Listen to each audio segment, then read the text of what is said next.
Hey, it's Paul Ingram with Kali Center. Today we're going to be taking a look at the basic strikes of Kali using a bolo, training bolo. That's what we're using right here. Sometimes we have these in stock over at our store. Make sure to check it out.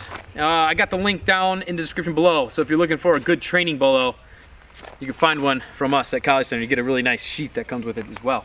You don't have to use a training bolo with this. You can also use the rattan Kali stick. But I like teaching the strikes on the bolo first because then you can see the cutting pattern right where that cutting edge is at. Then it's easily transferable to anything that you have in your hands. All right, so let's go ahead and go through it. Just make sure, do me a quick favor, give this video a thumbs up. If you've been practicing Kali for a while, let me know how long you've been training Kali in the comments below. If you're brand new to Kali, let me know. It's always exciting to see new people that are joining us here on the Kali journey. So let me know down in the comments, give this video a thumbs up, and make sure you subscribe as well, right, if you're not already subscribed. So let's go ahead and go through it. We got 12 strikes that we're gonna work through. So from here we have our number 1, which comes downward, and then our number 2, which comes downward on the backhand side. Then we're gonna come up on what we call the angle 3, and then up on the angle 4. From there, we're gonna cut across. Then we're gonna cut across on the backhand side. We're gonna thrust the forehand, thrust the backhand, come down on the vertical cut, and then thrust on the center. And the last 2 strikes, this is what we call the watiks, or sometimes some styles or systems will call the abanicos, which means the fan.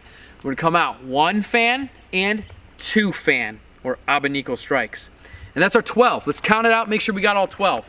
We have 1, 2, that makes the X, 3, 4, upward figure 8, 5 on the horizontal, and 6 on the backhand horizontal, 7, thrust the forehand, 8, thrust the backhand, 9, vertical cut, 10, center line thrust, 11, the 1 abanico, and 12 is the number 2 abanico right there. Okay, let's go ahead and add a little bit of footwork to it. We gotta just kind of zigzag with the footwork. Okay, so we're gonna be going pretty much left 45 degrees on the reverse triangle footwork on the forehands, and then a right 45 degrees on the reverse triangle with the backhand strike. So let's take a look at what this looks like. I'm just gonna kind of travel sideways here. So from here we have 1, 2, 3, 4, 5, 6, 7 is the thrust, 8 is the thrust. Now, here's where it changes because we're on the verticals, right? We're on the center line. So we're gonna step forward with the right foot, again with the right foot, again with the right foot, and again with the right foot. Okay, let's take a look at it going the other way. So now you can train your basic strikes with some basic footwork. All right, let's do it again. So left 45, 1, 2, 3, 4, 5, 6, 7, 8, 9, 10, 11, and 12 right there. Okay. Let me go ahead and demonstrate it with some Kali sticks, because if you don't have a training bolo, I don't want you to be discouraged from your training. Sometimes, like, some people are like, oh, if I don't have the right gear, I can't train, and then they put it off. You don't need to do that. Let's work it out with the footwork with the rattan. From here, 1, 2, 3, 4, 5, 6, 7, 8, 9, 10, 11, 12. That's why I love training outside. You guys see my little slip? Give me a thumbs up for that little slip. This is why I love training outside, because sometimes unpredictable things happen like that, you know, and then your body gets to learn how to recover. It's not a big deal if you know, slip around a little bit. It might happen.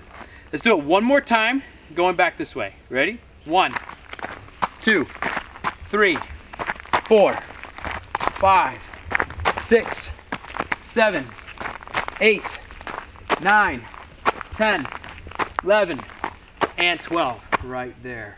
Okay. All right, now it's your turn. Get outside, try to find a little bit of space, and that way you can work this out. If you are working out in a confined space, I don't want you to think you cannot do the footwork. Of course you can. Just do it in a stationary manner.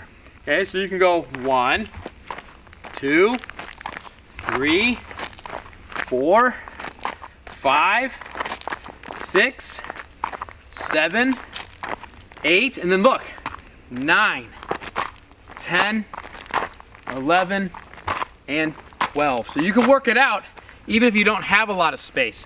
So there's never an excuse why you cannot train, okay? Never. All right, I'll see you guys back here in the next video here at College Center for some more Filipino martial arts fun. Get out there, go train. Leave me that comment. How long have you been training? Is it a year, 10 years, 100 years, or did you just start today? See you guys next time.